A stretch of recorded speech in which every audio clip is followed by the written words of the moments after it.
let's talk newspapers now. Paul McCarthy, sports journalist, joins us. Good to see you, Paul. And what have you picked today? Well, it's the story that you've been leading on all morning, and it was in the written press at St George's Park yesterday that Jack Wilshere gave an interview which has made the back pages, made inside spread, made comment pieces, and it's all about, well, we'll go to the back page of the Daily Express. England don't need Januzaj. Fairly self-explanatory. There's been a lot of debate following the Manchester United players' 2 goals against Sunderland at the weekend. Then Roy Hodgson said that, yes, he was somebody that the FA have been monitoring, which caused outcry because there's no, other than the fact that he is a Manchester United player and has been in there through their academy system since he was, I think, 16 years old. There's no links. You know, he's Belgian-born. He's got links into Albania, into Kosovo, into Serbia, into Turkey even, but none into England. And Jack Wilshere has come out quite strongly yesterday, asked the question and gave a legitimate answer that, no, he thinks England should be for the English. That, again, as I say, has prompted a lot of debate on the inside pages from the football correspondents. And what do they say? Basically, Ollie Kay in the Times, the headline here, FA stretching the boundaries of credibility over a question of nationality, and talking about the danger of breaking what there is known as the home nations rule, which you're not going to go outside of to poach, as Ollie says, to poach young players. He said the only thing is, he says, if you go back to sort of like the 1980s and the 1990s, Tony Dorigo, England left back, won many caps when he played for Aston Villa.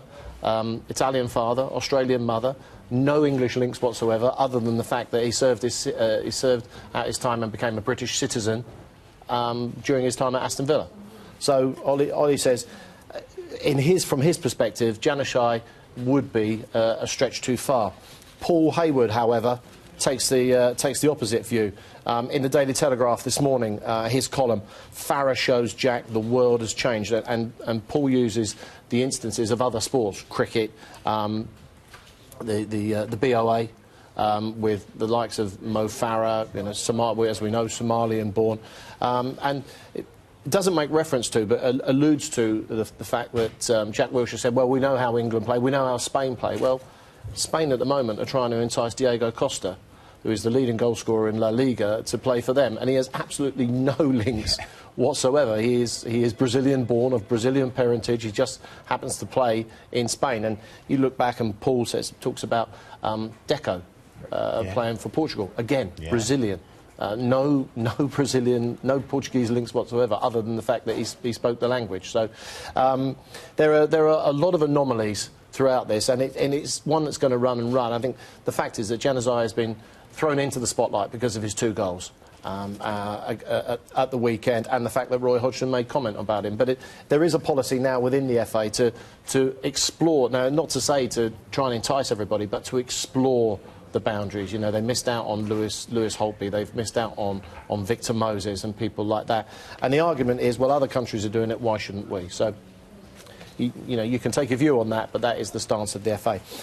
Still on Jack Wilshere, Ollie Holt leads a very staunch defence of Jack Wilshere. I thought Jack Wilshere spoke very well, with great maturity yesterday at St George's Park, as he always does.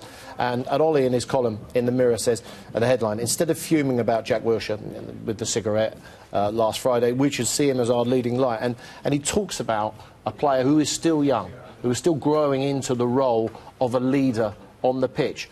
But also, Ollie talks about when there was a young lad, Jack Marshall, and Ollie was quite close with the family, and Jack Wilshere became very, very close with the family. It's a tragic story. A young boy died way before his time, but Jack was there with him in hospital, giving support to the family, to his brother, to Jack Marshall's brother, who was pretty badly bullied at school, and Jack was the one, Jack Wilshere again, was the one who protected him, not protected him, but gave him confidence to stand up to the bullying. And Ollie says, listen, forget about the one incident that we saw with a cigarette. It's no great crime, which I tend to agree with. We should be supporting Jack Wilshere on the pitch because he is the future of the England team, and we will see that, I'm sure, against Montenegro on Friday.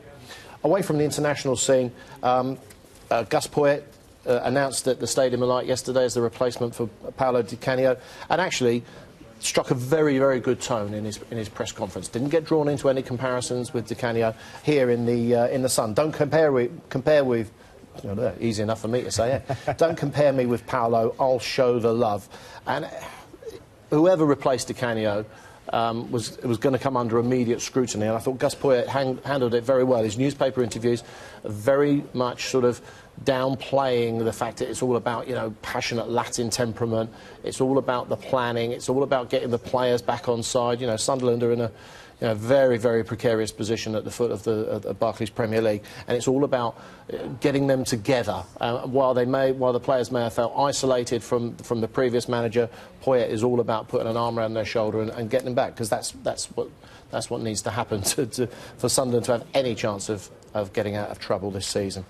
And finally, it's only a small story, but I think it may have serious ramifications as the weeks go on, and it's in the Daily Mail.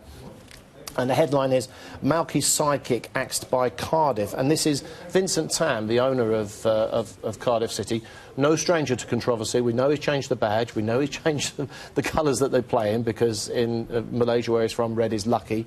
But those sort of things are, while they have an impact on the fans, they're kind of superficial to actually the playing side. Well, not so much now.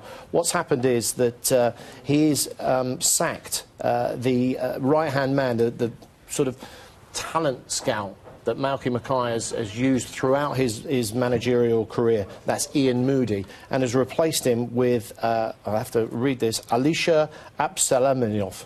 That's very close, I think.